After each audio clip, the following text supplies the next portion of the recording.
بسم اللہ الرحمن الرحیم۔ شروع کرتا ہوں اللہ کے نام سے جو بے انتہا مہربان نہایت رحم کرنے والے ہیں۔ قل اعوذ برب الفلق من شر ما خلق ومن شر غاسق اذا وقب ومن شر النفاثات في العقد ومن شر حاسد اذا حسد۔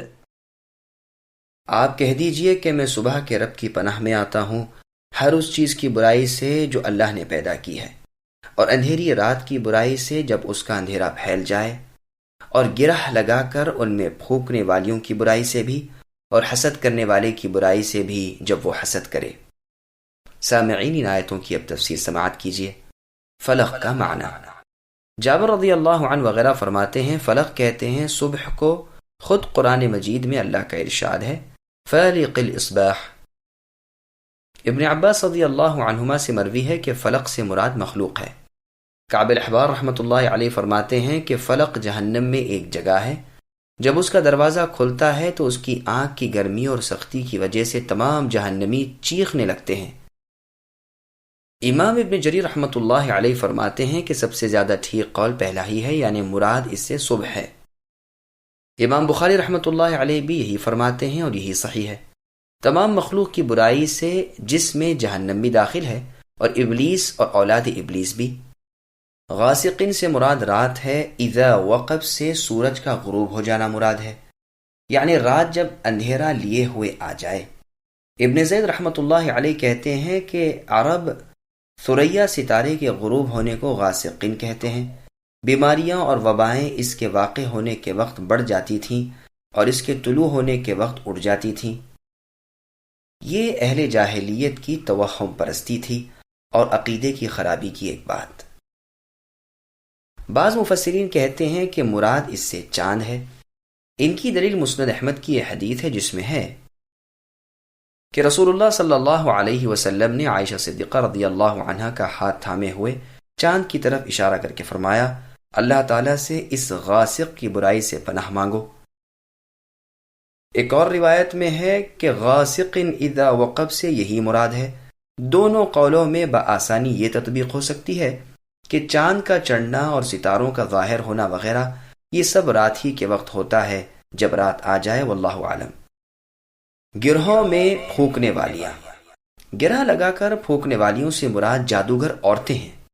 مجاہد رحمۃ اللہ علیہ فرماتے ہیں کہ شرک کے بالکل قریب وہ منتر ہیں جنہیں پڑھ کر سانپ کے کاٹے پر دم کیا جاتا ہے اور آسیب زدہ پر۔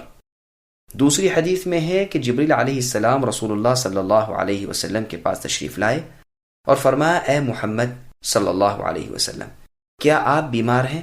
نبی نے فرمایا ہاں، تو جبریل علیہ السلام نے یہ دعا پڑھی، بسم اللہ ارقیک، یعنی اللہ تعالیٰ کے نام سے میں دم کرتا ہوں آپ کو، من کل داء یؤذیک، ہر اس بیماری سے جو آپ کو دکھ پہنچائے، ومن شر کل حاسد عین، اور ہر حاسد کی برائی اور بد نظر سے، اللہ یشفیک، اللہ آپ کو شفا دیں۔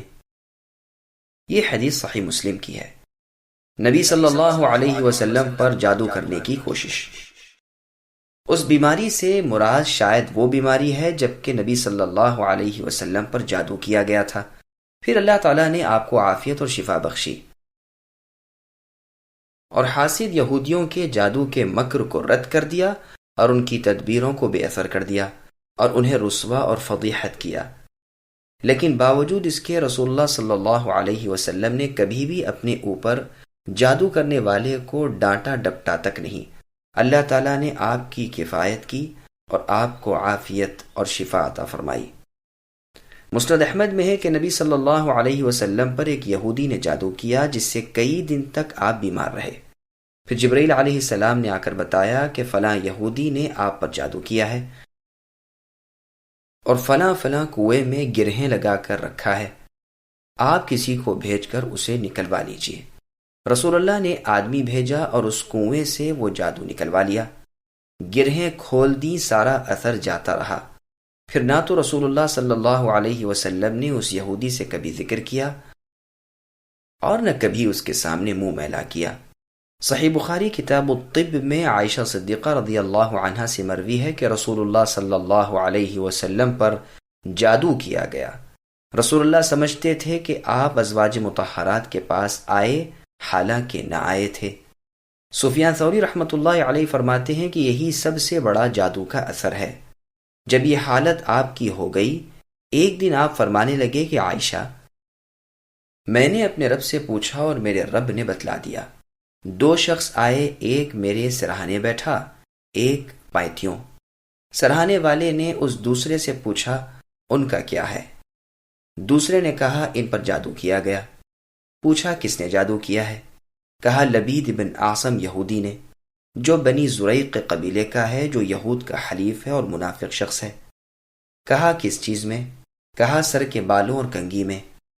پوچھا وہ کہاں ہے؟ کہا تر کھجور کے درخت کے چھال میں، پتھر کی چٹان تلے، ذروان کے کنویں میں۔ پھر رسول اللہ صلی اللہ علیہ وسلم اس کنویں کے پاس تشریف لائے اور اس میں سے وہ نکلوایا۔ اس کا پانی ایسے تھا گویا مہندی کا گدلا پانی۔ اس کے پاس کے کھجوروں کے درخت شیطانوں کے سر جیسے تھے۔ میں نے کہا بھی کہ یا رسول اللہ، ان سے بدلہ لینا چاہیے۔ نبی نے فرمایا الحمدللہ، اللہ تعالیٰ نے مجھے تو شفا دے دی، اور میں لوگوں میں برائی پھیلانا پسند نہیں کرتا۔ دوسری روایت میں یہ بھی ہے کہ ایک کام کرتے نہ تھے اور اس کے اثر سے یہ معلوم ہوتا تھا کہ گویا میں کر چکا ہوں، اور یہ بھی ہے کہ اس کنویں کو رسول اللہ کے حکم سے بند کر دیا گیا۔ یہ بھی مروی ہے کہ 6 مہینے تک آپ کی یہی حالت رہی۔ تفسیر ثعلبی میں ابن عباس رضی اللہ عنہما اور عائشہ صدیقہ رضی اللہ عنہا سے مروی ہے کہ یہود کا ایک بچہ نبی کی خدمت کیا کرتا تھا۔ اسے یہودیوں نے بہکا سکھا کر رسول اللہ کے چند بال اور آپ کی کنگھی کے چند دندانے منگوا لیے اور ان میں جادو کیا۔ اس کام میں زیادہ تر کوشش کرنے والا لبید بن عاصم تھا۔ پھر ذروان نامی کنویں میں جو بنو زریق کا تھا اس میں ڈال دیا۔ پھر رسول اللہ صلی اللہ علیہ وسلم بیمار ہو گئے، سر کے بال جھڑنے لگے۔ خیال آتا تھا کہ میں عورتوں کے پاس ہو آیا، حالانکہ آتے نہ تھے۔ گو آپ اسے دور کرنے کی کوشش میں تھے، لیکن وجہ معلوم نہ ہوتی تھی۔ 6 ماہ تک یہی حالت رہی۔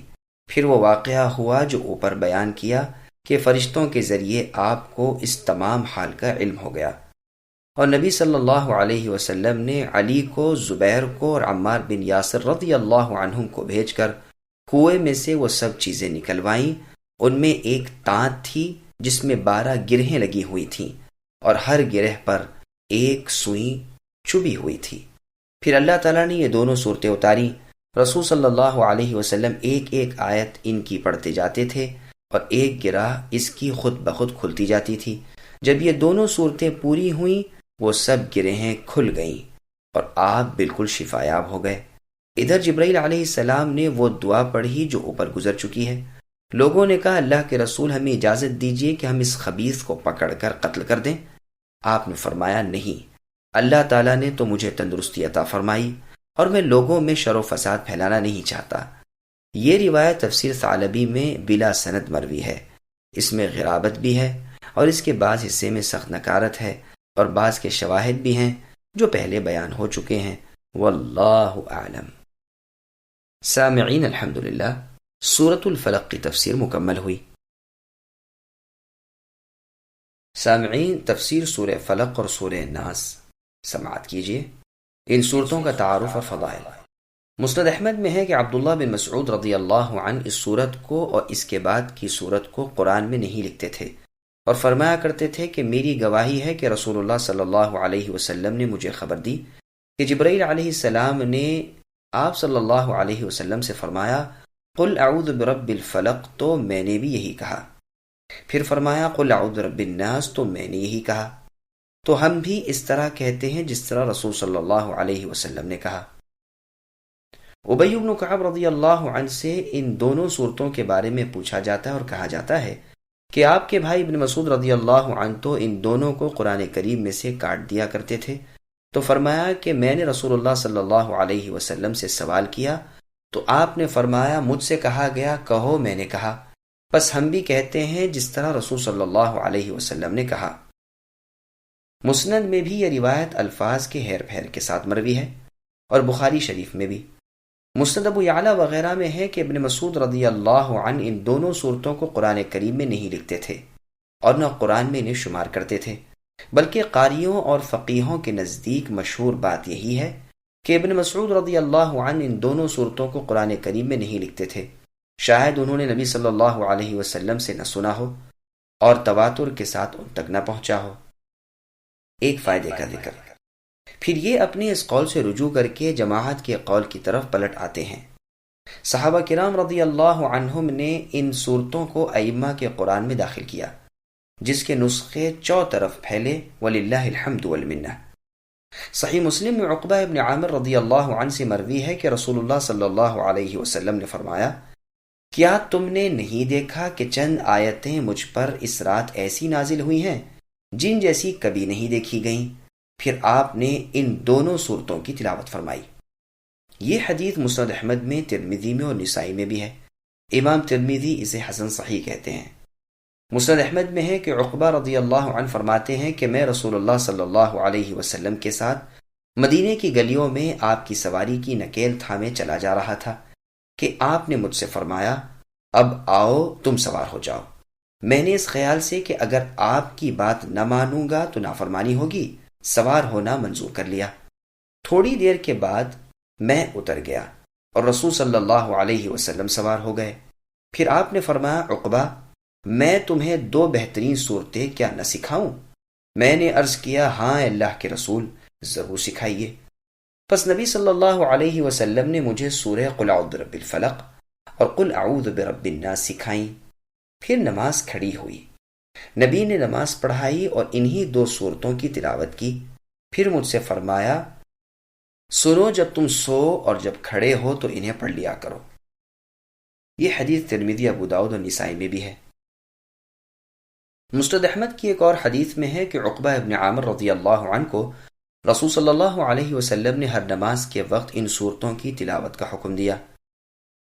عقبہ ابن عامر رضی اللہ عنہ والی حدیث جس میں رسول اللہ کی سواری کے ساتھ آپ کا ہونا مذکور ہے، اس کے بعض طرق میں یہ بھی ہے کہ جب رسول اللہ صلی اللہ علیہ وسلم نے مجھے یہ صورتیں بتلائیں تو مجھے کچھ زیادہ خوش ہوتے نہ دیکھ کر فرمایا کہ شاید تم انہیں چھوٹی سی صورتیں سمجھتے ہو، سنو نماز کے قیام میں ان جیسی صورتوں کی قرات اور ہے ہی نہیں۔ نسائی کی حدیث میں ہے کہ ان جیسی صورتیں کسی پناہ پکڑنے والے کے لیے اور نہیں۔ ایک اور روایت میں ہے کہ عقبہ رضی اللہ عنہ سے یہ صورتیں نبی صلی اللہ علیہ وسلم نے پڑھوائیں، پھر فرمایا کہ ان جیسی پناہ مانگنے کی اور صورتیں نہیں۔ ایک اور روایت میں ہے کہ صبح کی فرض نماز رسول صلی اللہ علیہ وسلم نے انہی دونوں صورتوں سے پڑھائی۔ سنن نسائی میں ایک اور حدیث ہے کہ عقبہ رضی اللہ عنہ نبی صلی اللہ علیہ وسلم کی سواری کے پیچھے جاتے ہیں اور آپ کے قدم پر ہاتھ رکھ کر عرض کرتے ہیں، اے اللہ کے رسول، مجھے سورۃ ہود یا سورہ یوسف پڑھائیے۔ نبی صلی اللہ علیہ وسلم نے فرمایا، اللہ کے پاس نفع دینے والی کوئی سورت قل اعوذ برب الفلق سے زیادہ نہیں۔ نسائی کی ایک اور حدیث میں ہے کہ رسول اللہ صلی اللہ علیہ وسلم نے ابن عابس الجہنی رضی اللہ عنہ سے فرمایا کہ میں تمہیں بتاؤں کہ پناہ حاصل کرنے والوں کے لیے ان دونوں صورتوں سے افضل صورت اور کوئی نہیں۔ بس بہت سی حدیثیں اپنے تواتر کی وجہ سے اکثر علماء کے نزدیک قطعیت کا فائدہ دیتی ہیں، اور وہ حدیث بھی بیان ہو چکی کہ رسول اللہ نے ان دونوں صورتوں اور سورہ اخلاص کی نسبت فرمایا کہ چاروں کتابوں میں ان جیسی صورتیں نہیں اتریں۔ نسائی وغیرہ میں ہے کہ ہم رسول اللہ صلی اللہ علیہ وسلم کے ساتھ ایک سفر میں تھے، سواریاں کم تھیں، باری باری سوار ہوتے تھے۔ رسول اللہ نے ایک شخص کے مونڈھوں پر ہاتھ رکھ کر یہ دونوں صورتیں پڑھائیں اور فرمایا، جب نماز پڑھے تو انہیں پڑھ لیا کرو۔ ظاہر یہ معلوم ہوتا ہے کہ یہ شخص عقبہ ابن عامر رضی اللہ عنہ ہوں گے، واللہ اعلم۔ نسائی کی اور حدیث میں ہے کہ جابر رضی اللہ عنہ سے یہ دونوں صورتیں نبی صلی اللہ علیہ وسلم نے پڑھوائیں، پھر فرمایا، انہیں پڑھتے رہا کرو، ان جیسی صورتیں تم اور نہ پڑھو گے۔ ام المؤمنین عائشہ صدیقہ رضی اللہ عنہا والی وہ حدیث پہلے گزر چکی ہے کہ رسول اللہ انہیں پڑھ کر اپنے دونوں ہاتھوں پر پھونک کر اپنے سر، چہرے اور سامنے جسم پر پھیر لیتے تھے۔